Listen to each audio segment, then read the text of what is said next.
Continuando nossa revisão, vamos para a 15. Explique as limitações formais, materiais e circunstanciais das emendas à Constituição. Emendas à Constituição, vocês têm que comer o artigo 60. Vamos lá. Primeiro, é, limitações formais, a gente tem o aspecto da iniciativa, que a gente fala que quem pode fazer uma proposta de emenda à Constituição? Um terço, no mínimo, dos membros da Câmara dos Deputados ou do Senado Federal. Presidente da República, mais da metade das assembleias legislativas das unidades da federação, manifestando-se cada uma delas pela maioria relativa dos seus membros. Então, temos aqui essa fase, essa limitação formal de iniciativa. Outra limitação que a gente tem, formal, é o quórum. Olha só o parágrafo 2º. A proposta será discutida e votada em cada casa do Congresso Nacional em 2 turnos, considerando-se aprovada se obtiver em ambos 3/5 dos votos dos respectivos membros. Então, isso é importante, né? Que olha só, não é um quórum de maioria, é um quórum de 3/5 e tem que votar 2 vezes em cada casa. Continuando aqui as limitações formais, temos a promulgação. Olha só quem que promulga. A emenda à Constituição será promulgada pelas mesas da Câmara dos Deputados e do Senado, com o respectivo número de ordem. Eu até coloquei essa aqui na 16. Ó. Quem promulga as emendas à Constituição? As mesas da Câmara dos Deputados e do Senado. Não é a mesa do Congresso e a campeã de erro da última prova. Né? Presidente não sanciona, não veta, não promulga a emenda à Constituição, tá? A única parte que o presidente pode participar é aqui e nem precisa dele, nem precisa dele, porque pode vir daqui, ó, 1/3 da Câmara dos Deputados e o presidente nem vai participar do processo legislativo de uma emenda. E para encerrar aqui na formal, quero destacar que a matéria constante de proposta de emenda rejeitada ou havida por prejudicada não pode ser objeto de nova proposta na mesma sessão legislativa. Top, né? Próximo aqui, materiais. Materiais são as cláusulas pétreas. Parágrafo 4º. Não serão objeto de deliberação a proposta de emenda tendente a abolir forma federativa de Estado, voto direto, secreto, universal e periódico. Gente, voto direto, secreto, universal e periódico. Onde está falando que voto obrigatório é cláusula pétrea? Em nenhum lugar. Porque voto obrigatório não é cláusula pétrea. A gente pode ter uma proposta de emenda à Constituição para instaurar o voto facultativo. Não teria problema. Ok? 3. Separação dos poderes. E 4. Direitos e garantias individuais. São as limitações materiais. Ah, Wallace, só temos essas? Expressas, sim, né? Mas nós temos também cláusulas pétreas implícitas, sendo um exemplo aí a titularidade do poder constituinte, que é o povo. E faltaram as circunstanciais, que estão no parágrafo 1º. A Constituição não poderá ser emendada na vigência de intervenção federal, estado de defesa ou estado de sítio. Ótimo, né? Ótimo. E antes de passar para a medida provisória, só relembrar aqui o artigo 5º, parágrafo 3º.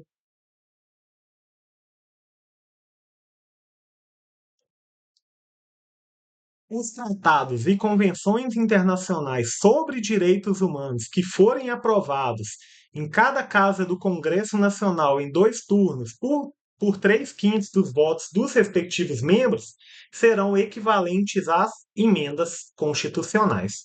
Só essa observação aí, que ela é importante para a gente ir para os requisitos de uma medida provisória. Medida provisória, vocês vão comer o artigo 62.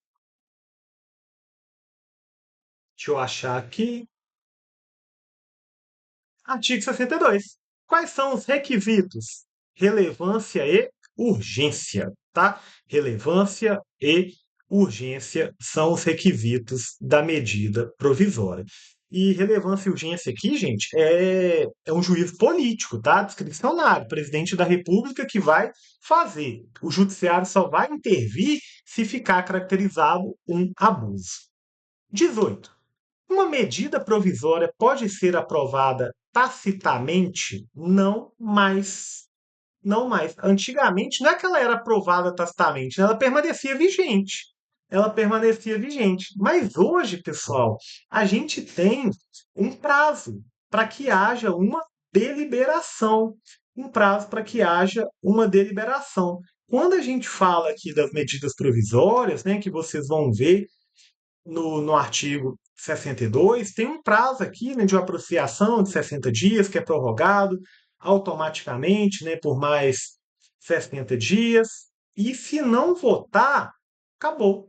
Se não votar, acabou. E isso, gente, foi alterado por essa emenda aqui, ó.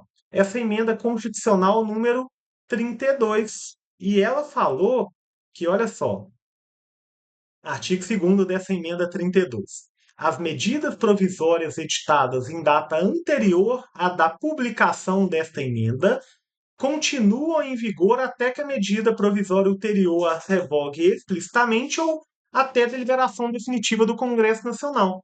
Porque hoje em dia, se elas não forem votadas, hoje em dia, se elas não forem votadas, elas vão perder a eficácia, tá? Vão perder a eficácia aí. Então, esse artigo 62 é extremamente importante. É possível reeditar uma medida provisória?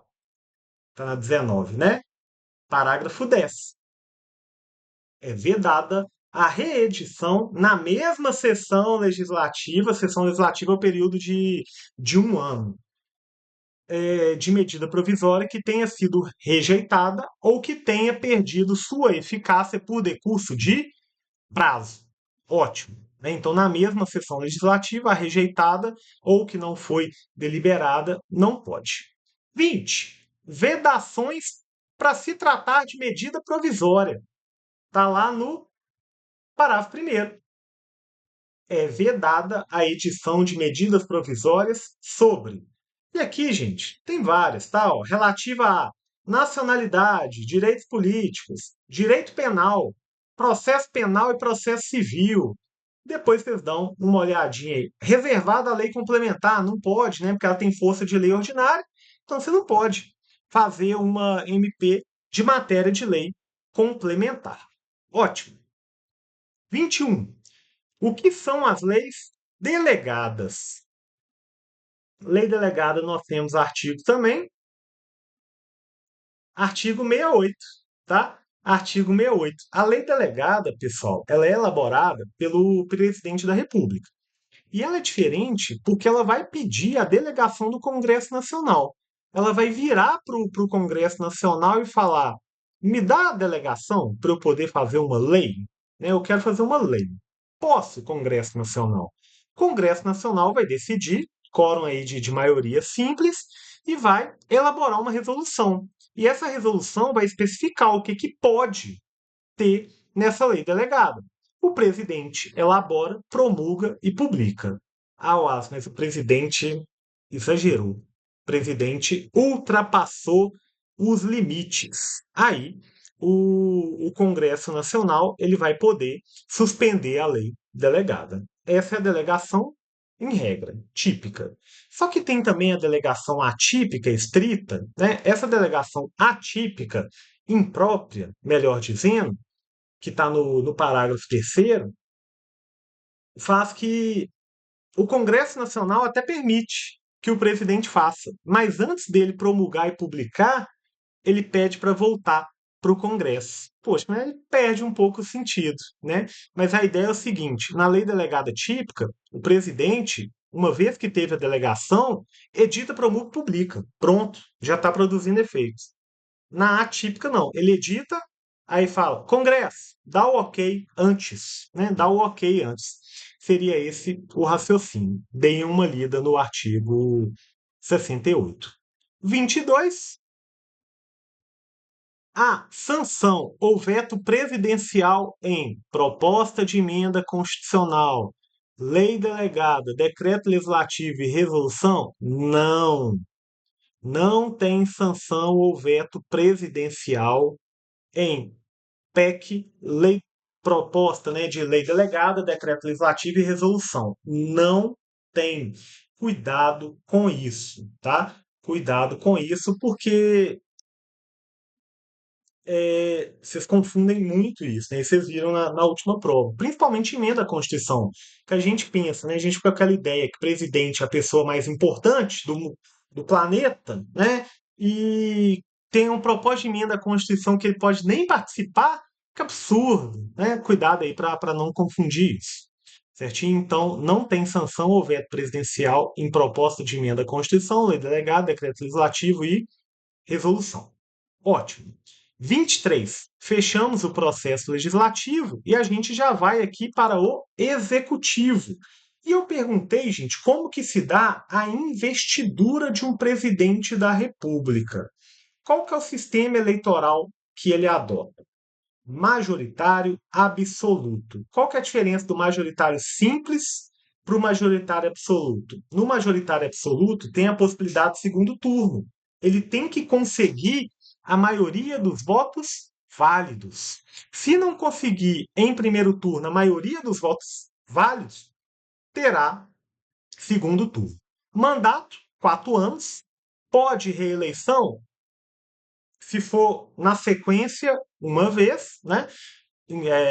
É o caso aí, né, de Fernando Henrique, de Dilma Rousseff, de Lula, né, que conseguiram é, serem reeleitos na eleição subsequente. E requisitos, a gente pode citar aqui, tem que ser brasileiro, nato, tem que ser brasileiro, nato, tem que estar em gozo dos direitos políticos, tem que ter alistamento eleitoral, filiação partidária, tem que ter idade mínima de 35 anos e não pode ser inelegível.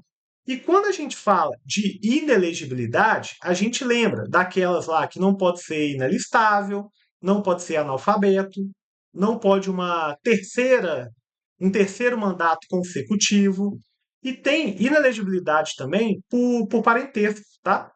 Tem algumas por parentesco. Essa parte eu não vou adentrar tanto aqui, não, e aí eu recomendo a leitura do roteiro, né? Leia lá o roteiro nessa parte. Que a gente fala, né? Tem inelegibilidades que se aplicam para todos os cargos e algumas que vão se aplicar para somente alguns cargos. Mas sabendo que eu já mencionei aqui, está de bom tamanho para este momento. Mas obviamente, né, que depois vocês vão dar uma olhadinha lá para dar uma ampliada nisso daí. 24. Quando há impedimento ou vacância do presidente da República e do vice, quem é chamado ao exercício da presidência? Pessoal, primeira coisa é diferenciar impedimento de vacância. Impedimento é um afastamento temporário. Impedimento é um afastamento temporário. Ótimo. Então, se está impedido, estamos próximo. Vacância já é um afastamento definitivo. E aqui a gente tem alguns artiguinhos importantes para destacar. Olha só. Artigo 80. Em caso de impedimento do presidente e do vice, ou vacância dos respectivos cargos, serão sucessivamente chamados ao exercício da presidência. Então, presidente, ok, não pode, vice-presidente, não pode também, vai para o presidente da Câmara dos Deputados. Não pode também, presidente do Senado Federal. Não pode também, presidente do STF. Então vamos lá: presidente da República, vice-presidente da República, presidente da Câmara dos Deputados, presidente do Senado Federal, presidente do Supremo Tribunal Federal. Ótimo. Então falamos aí, né, de quem é chamado para o exercício. E por que eu falei a questão de impedimento, de vacância é relevante? Muito por conta dessa 25, sobre novas eleições. Porque sobre novas eleições, olha o artigo 81. Vagando. Vagando é caso de vacância, que é caso definitivo. Porque se o presidente sai, igual a Dilma saiu, entrou o Michel Temer. Michel Temer continuou de forma definitiva. Mas vamos colocar que vagou presidente e vice-presidente. Vagou presidente e vice-presidente. E aí? A gente tem que olhar em qual biênio que está. Se está no primeiro biênio do mandato, então se está nos 2 primeiros anos do mandato, ou se está nos 2 anos finais, no segundo e último biênio do mandato. Nós vamos ter que olhar isso aí. Olha só o artigo 81. Vagando os cargos de presidente e vice-presidente da República, far-se-á a eleição 90 dias depois de aberta a última vaga. Eleição normal, tá, gente? Eleição direta, como a gente está habituado. Mas isso é se for nos 2 primeiros anos. Porque se for nos 2 anos finais do mandato, o mandato de 4 anos, né? Vai aplicar o parágrafo primeiro. Ocorrendo a vacância nos últimos 2 anos do período presidencial, a eleição para ambos os cargos será feita 30 dias depois da última vaga, pelo Congresso Nacional na forma da lei. Aqui vai ser eleição indireta. Os membros do Congresso Nacional que vão fazer a eleição. Ó que viagem. Então, primeiro biênio, 90 dias, voto direto. Segundo biênio, 30 dias, voto indireto pelo próprio Congresso Nacional. Qual que nós estamos? Então, vagando cargos de presidente e vice-presidente, vai ter novas eleições? Sim. A diferença vai ser se é no primeiro biênio ou último biênio. E lembrando que quem foi eleito é para um mandato tampão. É tão somente para completar o cargo daquele que saiu por qualquer razão. Por impeachment, por morte, sei lá. 26. Quais são as atribuições do presidente da República? Quais são as atribuições do presidente da República é só uma forma, gente, de pedir para vocês lerem o artigo 84, tá? O artigo 84 é o que o presidente da República pode fazer. Aqui, gente, vão ter várias funções de chefia de Estado, chefia de governo, de chefia administrativa. Ótimo. 27. Como se dá a escolha dos ministros de Estado? Ministros de Estado, que é importante a gente ver aqui, ó, o artigo 87. Os ministros de Estado serão escolhidos dentre brasileiros maiores de 21 anos e no exercício dos direitos políticos. Então, idade mínima para ministro de Estado, 21 anos. E a gente tem que tomar um cuidado. Aqui só fala brasileiro. Se aqui só fala brasileiro, a gente está falando de brasileiro, desculpa, de brasileiro nato ou naturalizado. Mas tem um cargo que se exige que o brasileiro seja nato, né? Não pode ser naturalizado, que é o ministro de Estado de Defesa. Ué, você está inventando isso aí. Então, não. Está lá no artigo 12, parágrafo 3º da Constituição. Depois você dá uma olhada. Então, a escolha é de forma livre pelo presidente e somente o ministro de Estado de Defesa precisa ser brasileiro nato. 28. Vamos para os crimes de responsabilidade. Crimes de responsabilidade. Não vou começar agora, né? Com quase 19 minutos de vídeo. Vamos deixar para o próximo bloco.